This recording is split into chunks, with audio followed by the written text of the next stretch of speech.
आज की क्लास में हम फैराडे के विद्युत चुंबकीय प्रेरण और उनके नियमों को समझेंगे, साथ ही सूत्र की स्थापना करेंगे। यहाँ फैराडे के विद्युत चुंबकीय प्रेरण और दो नियमों को लिखा गया है, इसको आप अपने कॉपी में नोट कर सकते हैं। सबसे पहले हम जानते हैं फैराडे का विद्युत चुंबकीय प्रेरण। जब एक चुंबक और एक कुंडली के मध्य आपेक्षिक गति होती है तो कुंडली के चुंबकीय फ्लक्स में परिवर्तन होता है, जिसके कारण वहां प्रेरित विद्युत वाहक बल उत्पन्न हो जाता है। और यदि कुंडली बंद है तो वहां प्रेरित धारा बहने लगती है। इस घटना को हम फैराडे का विद्युत चुंबकीय प्रेरण कहते हैं।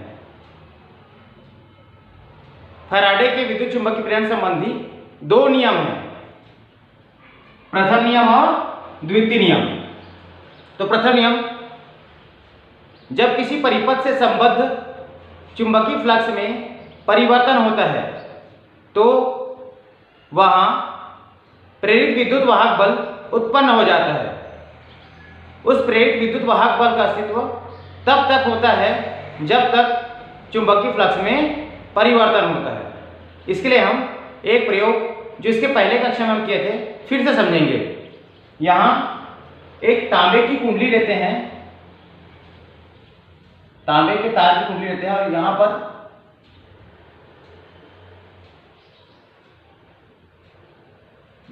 दोनों सिरों पर एक धारा मापी को जोड़ देते हैं और एक दंड चुंबक को कुंडली के पास लाते हैं और दूर लेकर जाते हैं। तो पास लाने पर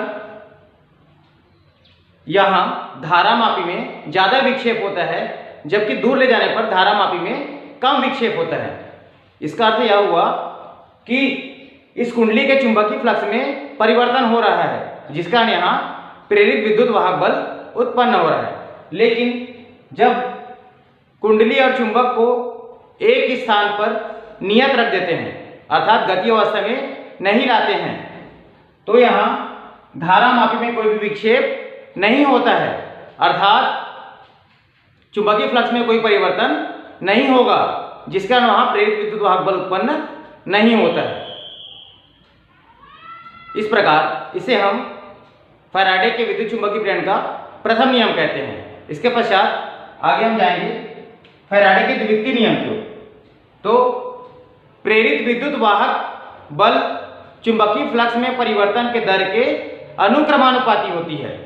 फैराडे के द्वितीय नियम के अनुसार प्रेरित विद्युत वाहक बल चुंबकीय फ्लक्स में परिवर्तन के दर के अनुक्रमानुपाती होती है। इसके लिए हम सूत्र की स्थापना करेंगे, व्यंजक प्राप्त करेंगे इसका।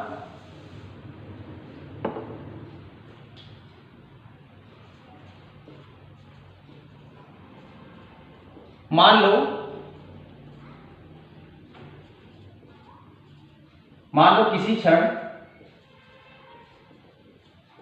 किसी क्षण चुंबकीय फ्लक्स φ1 है तथा स्मॉल t समय पश्चात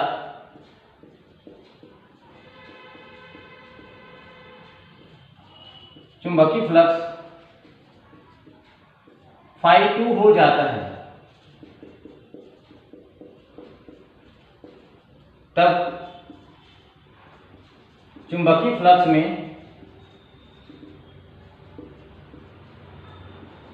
परिवर्तन की दर ये होगा φ2 माइनस φ1 अपान टी। φ2 माइनस φ1 अपान टी चुंबकीय फ्लक्स में परिवर्तन की दर, तथा यदि विद्युत वाहक बल एप्सिलॉन है तो फैराडे के द्वितीय नियम से फैराडे का द्वितीय नियम प्रेरित विद्युत वाहक बल चुंबकीय फ्लक्स में परिवर्तन के अनुक्रमानुपाती होती है। प्रेरित विद्युत वाहक बल एप्सिलॉन अनुक्रमानुपाती होगा φ2 माइनस φ1/t। यहां से अनुक्रमानुपाती का चिन्ह हट जाएगा, एक नियतांक आ जाएगा k φ2 माइनस φ1/t। इसको मानेंगे समीकरण नंबर 1, जहां k एक अनुपातिक नियतांक है, जहां k एक अनुपातिक नियतांक है। एसआई पद्धति में k बराबर 1, समीकरण 1 से। समीकरण 1 में k के बराबर 1 रख देंगे, यहाँ k बराबर 1 रखेंगे तो ये होगा epsilon equal to minus φ2 minus φ1/t। इसको मानेंगे समीकरण नंबर 2। इसके आगे लेंगे, यदि डेल टी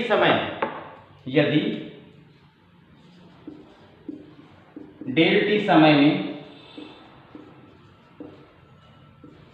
चुंबकीय फ्लक्स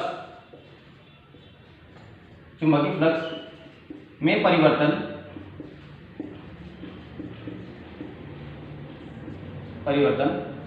डेल फाई हो तो समीकरण 2 से ये होगा epsilon equal to minus del phi B upon del t. Phi B चुंबकीय फ्लक्स में परिवर्तन, जहां फाई बी बराबर है चुंबकीय फ्लक्स में परिवर्तन, इसको मानेंगे समीकरण नंबर 3। अब यदि समय अंतराल का मान बहुत कम है, यदि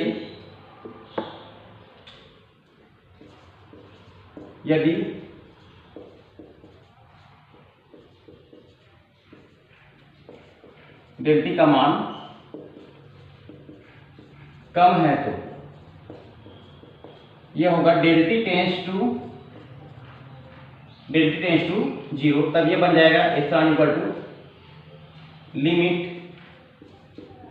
डेल टी टेंस टू 0 को माइनस सामने आएगा और ये होगा del phi B upon del T.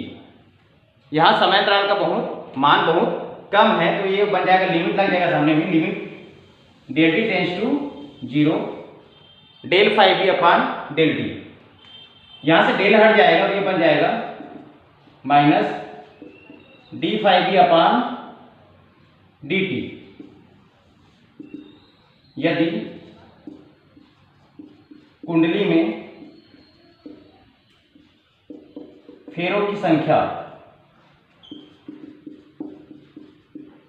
Capital N है तो ये बनेगा epsilon equal to minus N d phi B upon d t. यही अभिष्ट व्यंजक है और ये व्यंजक बहुत महत्वपूर्ण है। कुंडली में फेरों की संख्या जितनी अधिक होती है, चुंबकीय फ्लक्स में उतना ही परिवर्तन होता है, जिसका प्रेरित विद्युत वाहक बल का मान अधिक होता है।